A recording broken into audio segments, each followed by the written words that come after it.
Ladies and gentlemen, welcome back. Thank you again for your patience. Your patience is always appreciated.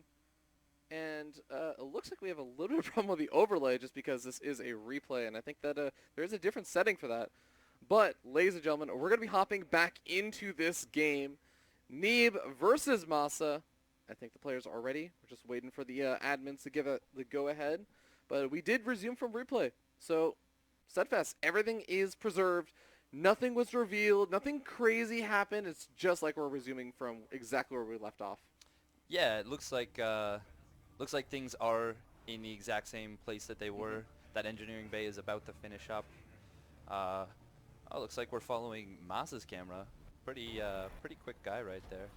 Yeah. Neeb, meanwhile, throwing down that third Nexus as the Oracle is about to finish. And we do see Stim starting to come up for MaSa. That's gonna be a pretty late stim, but considering how quick the third command center was. But this is what's so cool about it. He's pulling a lot of these Marines away from that mineral line, potentially setting himself up for when this Oracle comes in. But no, MaSa, is he smart enough? Does he realize? Yes, he does. He sends those Marines back over the mineral line. He's going to be a bit more prepared. He also starts that missile turret, so things are going relatively okay, but of course it is difficult to split up your Marines between the main base and the natural expansion. Yeah, it's always tough. But he did get that turret up in each mineral line, so he's going to be safe there, going to be able to keep his front door safe from those adepts. Nice casting the Revelation. Gonna see those Marines. They're not going anywhere without Neeb knowing. Yeah, I mean, at the end of the day, we do have two Oracles out, and as long as both of them stay alive, this is a pretty okay spot for Neeb. Even if he doesn't kill a whole lot of workers or anything, he's going to keep MaSa pinned back. He's going to be able to keep an eye out on him. And also, of course, I want to note, those Oracles moving around the base, they do not scout that third expansion that was thrown down for MaSa, the weird third, that super early third. Yeah, that's really nice. The positioning of that third command center. Normally you might want to build it a little bit further up, closer towards the third expansion, but in this case, it really pays off. We are going to see Neeb seeing that. Does kill the SCV, building that starport. Really nice to delay. Wow, actually, a lot of very annoying stuff. Killing 4 SCVs right there. There's a 5th goes down. Really nice play from Neeb. We do see him building a safety Void Ray as well. That's interesting. The safety Void Ray, brother to the safety Cyclone. Just going to be nice for any sort of defensive measures against harassment of any form. But we do also have the Adept upgrade coming out, the Resonating Glaives upgrade. So Neeb potentially just setting up for that kind of mid-game style where he doesn't really worry about traditional Heart of the Swarm Protoss, getting out that splash damage and everything, just getting up a nice beefy army to defend this third expansion that he took surprisingly a good bit earlier than MaSa, despite MaSa throwing down that earlier orbital. Yeah, and getting that triple probe production is really nice. We can see he's already at a very high probe count, almost at 3 base full saturation. Going to be hitting that very shortly. Meanwhile, I'd like to draw attention to this nice little wall we see between the natural and main by MaSa. There's an engineering bay and 3 supply depots. If we go a little bit to the left, that's going to block any adepts from running around in his base. Really nice. And of course, you need that engineering bay for those upgrades, so it fills out the wall nicely. Going to allow him to move unimpeded between his bases, but still prevent any issues. Meanwhile, this Void Ray is actually going to be potentially... If Neeb can really quickly react to that, maybe the boost is on cooldown, we might actually see that Void Ray be able to snipe one of the medevacs. Oh, that could actually be really, really helpful over here, as the medevacs are kind of positioned at a pretty good angle where that Void Ray is going to potentially get some shots off on him. The Oracle's also doing a bit of harassment, do end up having to back off, but they are going to scout this medevac, which I think is really just on the hunt for the Oracles. Yeah, I think maybe decided... You know, there could be some units prepared for this. I don't want to take a big risk. I'm just going to kind of take map control with these Marines, see if I can pick off any scouting units from Neeb. Always a nice pick off if you can do that. Meanwhile, supply-wise, they're very similar. MaSa with that early economy catching up a lot. Meanwhile, a lot of photon cannons coming down from Neeb. Wants to be safe. Oh, I love this. You know, so many Protoss players out there are so afraid to build the photon cannons. After you get to 3 bases, you really can start to afford it. But we have some High Templar over here. Storm is not finished so up. Close. Oh, it's 3 seconds away. He goes for the feedbacks instead. Morrison and Archon, he's going to have 1 or 2 Storms available, but I think that he's pretty much held off this aggression. This is, you know, actually, I feel like MaSa took a lot more damage than than Neeb. Yeah, I think that was pretty favorable for Neeb. Meanwhile, his money was starting to spike very high, so those cannons were a good... Oh no, two Widow Mines in that medevac does manage to drop them off. Good Storm's also zoning out the rest of his army. This is like what we're talking about, that sort of aggression that MaSa really likes to put on, just continuing to push out even at sort of weird times and be present on the map with seemingly very small armies comparatively. If you look at Neeb's army, he's got these Archons, he's got the High Templar in the mix, and he's doing a pretty good job of defending against this aggression, but still have to be careful. MaSa is also macroing up behind this, throwing down a 4th command center. He is going to be losing a lot of units over here, but the Widow Mine gets some good shots. Yeah, big Widow Mine shot on that Archon lets him just tap it with the Marine Marauder, and it goes down. Actually, Neeb is kind of running out of storms. He has no storms available, no splash damage, just that one Archon. 4 cannons looks like are warping in, but they're not going to be done for quite some time. Oh, but the storms from the back. Huge damage on that Marine Marauder. I love the pickup from MaSa, just soaking up and saying, you know what, my units are going to die during this storm, my medevac has more health, I can pick them up, and it will soak up the hits for a little bit. And you do end up having MaSa continue to push on in, and even against the face of cannons, storm, Archons, and everything else, MaSa is still trying to make some damage happen, and I think he's trying to bait this army into those Widow Mines right now, Steadfast. He is definitely trying to do that, taking control of that corridor. Storm coming down does finish off one of the Widow Mines. Second one is, well, exactly 10 HP, which is minus 80. That's one duration of a storm. We do see a Liberator coming in. Yeah. Oh, it's actually going to sneak by that Void Ray. Might be able to pick up some kills in... Is that going to go for the natural? Well, I'm not sure if Neeb realizes that's happening right now because he's busy microing over at the front, and there is the Liberator range upgrade that is going to be finishing up, and not just quite yet, but in about 20-30 seconds. So he's going to get some, big storms going down, but the Liberator also making some good damage happen, already killing off a couple of workers. That's nice, forcing that mining away. We are going to be seeing that Stalker. That is the loneliest Stalker. He's got a tough job, but it's going to be able to take down... Oh, wow, another big storm on that bio. This choke point has been so difficult for MaSa to pull on through, but he's done a great job of abusing that high ground with the Widow Mine while he had some stuff over there, and it looks like he's going to try and load up over there again, but I love the stasis traps up on that high ground. Going to make it so difficult for them to do a whole lot. That is really genius. Oh, dangerous position over there. Those so many High Templars. Oh, that one Marine triggering the stasis trap. Did he, you know what? I think he saw the, because like GTs, they have a shimmer. Yeah. Wow, that would actually be one of the first times I've seen a player just see the shimmer and be like, that's a stasis trap. I'm going to drop right over here. You Marines, your job is to get rid of him. Yeah. I was wondering, since he was going for such fast, very defensive play, I was wondering if we were going to see Neeb go up into Tempest, and it looks like that's exactly what happens. Oh my god. So many photon cannons in the main. In the main base, there are an absurd number of photon cannons. Neeb is basically saying, MaSa, you're never dropping me ever. I've identified your playstyle. We have cannons in the main, cannons at the 4th expansion, cannons at the natural, and we even got some cannons at the 3rd expansion. It's just cannon madness. 26 cannons. That is the most cannons I've ever seen in a professional game. Even Wiedemann's does not build that many cannons. I don't think Wiedemann's has the point where he's mined enough minerals to build that many cannons in most of his games. That's a really good point, actually. His games tend to be on the quicker side. They do, but here we go. MaSa's trying to push in, but there's so many cannons. There's no way you can easily push into this. And you have to remember, cannons do not get attacked by Liberators. No, they don't. And as nice as Liberator range is, it doesn't matter if they can't hit units. Is finding a bit of a sweet spot, but those storms still coming in from both sides.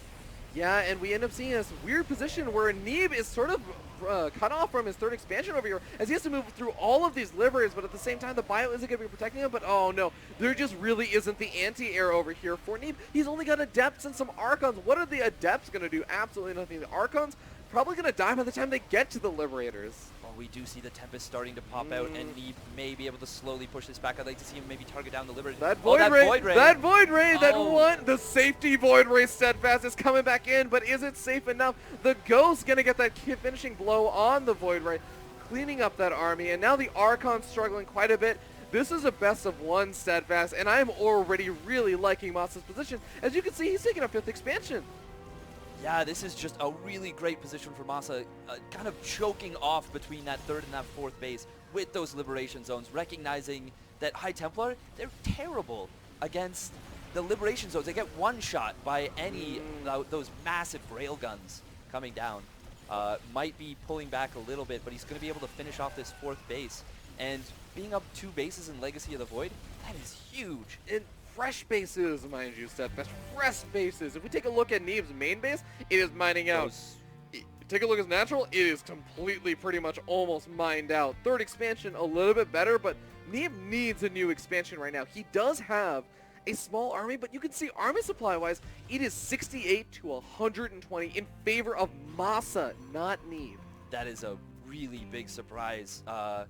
I was expecting this to be a very close game. I was not expecting MaSa to come out guns a-blazing like this. This is some nice play. He recognized a very frustrating style to deal with, and he said, you know what? No, I'm Maru. Do you even understand?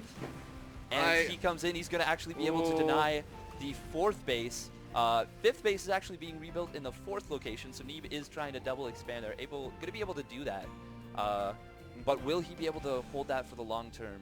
Getting up 8 Tempests. Well, I mean, he already lost one of the bases. That newer base that he establishes over at that 4th expansion is going to be very difficult to hold. But yeah, that's the kind of cool thing about Neeb's army is even though, yes, it's a very low supply army, it's Tempest, High Templar, and Adepts with pretty good armor upgrades, mind you. It's +3 armor, +1 air weapons, and +2 air weapons also coming on the way. And he's even getting shield upgrades, so he has a pretty cost-effective army. He just take good engagements, and that's a pretty good engagement.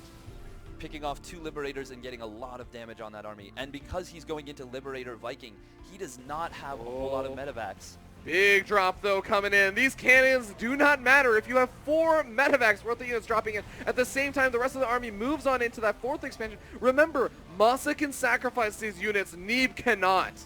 Yeah, this is really, really smart play from MaSa, recognizing that while you have a nice, strong army, you don't have a big army. You can't be in 2 places at once. Oh, but you know, MaSa does lose a lot of army supply over here in the meanwhile. He needs a bit of time. He needs a buy time so he can macro up that army again. Because I'm pretty sure, yeah, Neeb has had it. He might be pushing across the map now. I wouldn't like that decision, but he may have to. Yeah. It's just MaSa's done so much damage to his army. We do see, if we look at the air upgrades, looks like it's +2, +1 shields. And it's going to be +1 ship weapons for MaSa, so slight upgrade advantage for Neeb, but the numbers are going to go in MaSa's favor. Yeah, MaSa still has quite a few units over here that he's macroing up. He's just trying to buy a little bit more time, get out a couple more Vikings, pulling the SCVs off. He can afford to move these SCVs around. He's got additional bases for days. What he does not have a lot of is time, as his orbital command is getting focused right down by a pretty absurd number of Tempests. But here's the thing, Steadfast, Tempests don't kill fast. They kill eventually. That is very true. Even with that +2 weapons, they're still not going to do a ton of damage. GG! Wow, we do see the victory screen. Wow. And, you know, we were talking about how, yes, MaSa is one of the players who's probably capable of beating Neeb, but I'm not going to sugarcoat this, Steadfast. Neeb kind of got manhandled. Yeah, he did. When you build that many cannons and you're still taking damage to drops, that's rough. That feels really bad. Do you think the cannons were an actual problem with how many he built? Because that's the thing, right? Is he was doing it to defend against the drops, but also weirdly he was still taking damage from drops because MaSa would just say, well, look, if you have 4 cannons, I'm going to drop 4 medevacs because that's enough. That's enough to get by. Yeah, when you don't have that pylon overcharge there, which he needed at the front because he was getting attacked on 2 fronts, cannons just aren't going to be enough against those medevacs. Something really interesting, and it's actually something you talked about coincidentally, is the baiting out of the pylon overcharges, which is what MaSa did. He was actually doing that with High Templar Storm. Yeah, that's actually so true. It was that continuous aggression. There was almost no points in the game where Neeb had even 15 seconds to say, I don't have to worry about an army literally at my front door. The time where that ended is when MaSa said, I killed off your 4th, feeling good, I killed off your potential 5th, I've killed off so much of your army, your High Templars are all gone. What are you going to do? Meanwhile, on his side of the map, his 5th base was already established. He was thinking about a 6th base and throwing down, I think, his 2nd, 3rd, 4th starport. Steadfast, MaSa was so far ahead on bases that I think he was starting to think about taking bases for his next best of 1. Yeah, preemptively building those command centers. But starting up a trust fund even, yeah. Exactly. But we are going to be hopping into a bit of a replay so you guys can see a bit more about how that game went. And yeah, you can see over here that some nice little poking coming out from Neeb. Once again, nice bit of damage, but actually not a lot considering he built 2 oracles. I think he only got 5 workers with those oracles, and was able to once again show off some nice micro with those oracles, kept them alive, but they didn't do critical damage. Yeah, you know, there was the usage of the stasis traps and everything, but he didn't really get the big damage he wanted to. And we ended up seeing MaSa do that big push. And ever since this moment, yeah, I was actually thinking, you know, MaSa's throwing away a lot of units over here. But it's, as you were saying, look at all these storms that he ends up forcing out. And you'll eventually see in a little bit, these very same High Templar, yeah, they turn into Archons. And Neeb just slowly but surely runs out of storms. He runs out of High Templar. Yes, it was this moment, I think, was where it started to snowball just a little bit, because he attacked before those cannons were done, so he needed to use those storms just to hold, and he could never snowball with his own Templar. And this was after Neeb had kind of been pulled apart a little bit and just couldn't scale quite as well with that very supply cost efficient bio. And even though he held both attacks, he lost that 4th base, and there was just no coming back from that. But in the end, we did end up seeing MaSa again win. Now, of course, I want to remind everyone and anyone who's tuning in a little bit on the later side, didn't hear what the format is. These are best of 1s, and don't worry, players aren't being eliminated, having flown out to Toronto from a best of 1. These are just for seeding. Yes, they are just for seeding. But at the same time, you do really want to finish that top 4. You do. You want that very badly. You do not want to have to go into tomorrow, especially as someone maybe favored to win the tournament like Neeb, and feel, if I lose 1 best of 3, I'm out. That is a very frustrating feeling. And for those who are also wondering, what we're talking about is the people who finish in the higher seeding are going to be starting off in a round earlier. So they actually just, it's like getting a bye the first round. It's a very, very comfortable just place to be. Yeah, maybe you find someone, I don't feel so good against this opponent. Maybe they get knocked down. You start up at the top. You feel that much better. You know they have to slog through it just to be able to get to you. And there are a lot of these kind of counters to players, and we actually saw one recently. It happened off stream. We had No Regret taking down Scarlet. Wow. And you know what, Sepes? I'm gonna put myself here on the spot and say we were talking about this matchup earlier, and I was saying, you know what, Scarlet, I think she has a very strong advantage in this. Every single time I've seen those 2 players play, Scarlet has been also manhandling No Regret. No Regret known for going 13-12 in ZVZs all the time, very consistently, because he considers himself, and actually I think a lot of people agree with him, he's the best at Zergling Baneley control in all of North America. But Scarlet it's Scarlet. Yeah, it's Scarlet. It's Scarlet. She just Ling Ravager all-ins him after holding off the Baneley aggression, and No Regret has been struggling against that. But taking the game against Scarlet, No Regret already setting himself up in a very confident position in this tournament. Yeah, taking down Scarlet, one of the favorites to win the tournament. You gotta feel really good as No Regret. Yeah. It's your matchup.